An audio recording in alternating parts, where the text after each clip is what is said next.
Donc l'équipe Sans Frontières Paris, c'est un club de foot associatif qui œuvre pour l'insertion des migrants par le biais du foot. Donc voilà, donc le projet existe depuis l'été 2017. La chose qui revient assez régulièrement, c'est qu'ils me disent que pour eux, le SF Paris, c'est leur famille.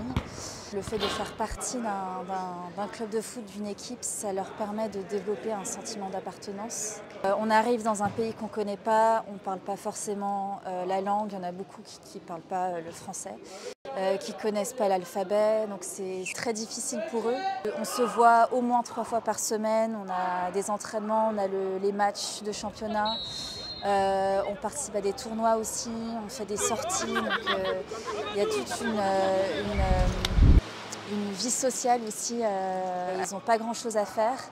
Donc ils font ce qu'ils peuvent pour aider leur dossier, donc ils suivent des cours de français, ils ont des rendez-vous administratifs de temps en temps. Moi je m'appelle Janat Goul, j'ai 30 ans, je suis afghan, je suis arrivé en France mai 2017. Avant de travailler, je n'avais pas de papier, donc j'ai appris la langue française et j'ai trouvé travail en 2020. Donc quand j'ai commencé avec cette équipe, ça va, j'ai trouvé une famille. On est une famille, on s'entraîne, on rigole. Pourquoi ce club existe? Parce que la fédération française ne donne pas de licence à des personnes sans papier, par exemple. Y compris le championnat qu'on fait le week-end, c'est une autre fédération, c'est la FSGT, qui est une fédération alternative, on pourrait dire. Voilà, c'est un aspect parmi beaucoup d'autres. Des politiques de non-accueil en vigueur en France. Donc pour moi, il y a un côté militant à ce que cette équipe existe. C'est de permettre à des gens qui, la plupart du temps, sont baladés entre la préfecture, le centre d'hébergement, telle institution, et le foot. J'ai espoir que ça leur donne une petite bouffée d'oxygène, même si ça ne remplace pas tout. Mais si au moins ils passent 2 heures ou 4 heures par semaine à jouer au foot voilà, et à s'amuser, bah, c'est déjà ça.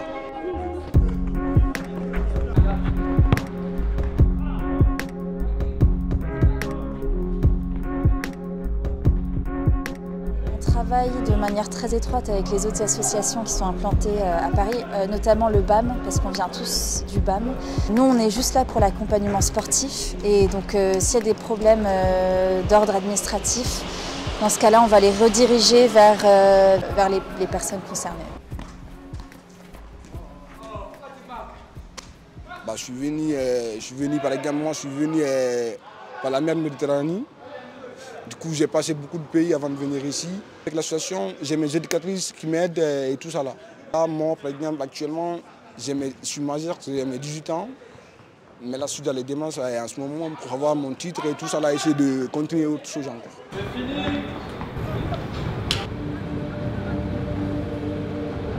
Les associations qui donnent des cours de français aux demandeurs d'asile, c'est parce que l'État français ne fournit pas de cours de français aux demandeurs d'asile. C'est pour ça qu'il y a des associations comme la nôtre qui existent, c'est parce que la France est très en retard, je pense, sur ce sujet-là. Ça veut dire qu'ils n'ont pas forcément, ils n'ont pas de carte vitale. Ils ont la carte AME, mais c'est pas si facile d'aller chez le médecin, la barrière de la langue. L'accès à l'AME voudrait même la supprimer. Qu'est-ce que ça veut dire supprimer l'AME? Ça veut dire que les gens qui seront malades ne pourront pas les soigner. Quand ils iront se soigner, ce seront des pathologies plus graves, donc ça coûtera plus cher. Donc même en ayant une vision purement économique de la chose, c'est une mauvaise idée. Et par ailleurs, des gens qu'on ne soigne pas, c'est des gens qui contaminent d'autres gens. Donc il n'y a vraiment aucun argument en faveur de la suppression de l'AME, à part le racisme.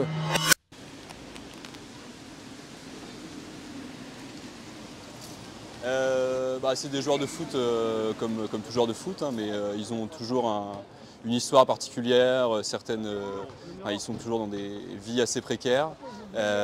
Donc on leur offre un cadre adapté pour pouvoir jouer au foot, les conditions de pratiquer le matériel, les terrains, etc. En fait, il y a des joueurs qui sont là depuis le début, depuis 7 ans, mais on a toujours des joueurs qui arrivent, des nouveaux qui s'inscrivent. Donc c'est sympa parce qu'il y a des anciens pour encadrer les nouveaux, et donc il y a aussi une transmission au sein du club, une intégration qui se fait très bien.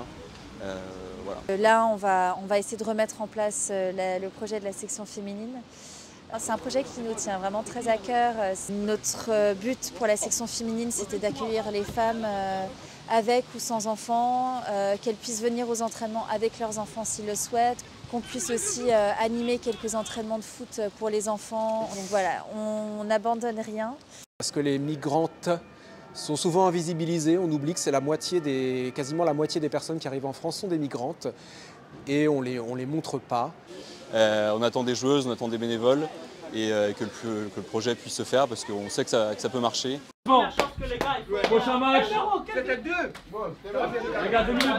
J'aimerais autant que les associations montées par des bénévoles, des militants avec 3 bouts de ficelle les soirs en rentrant du boulot, j'aimerais autant qu'en fait il n'y ait pas besoin d'avoir recours à ça. Il a tiré, il a marqué, il a doublé, on a gagné.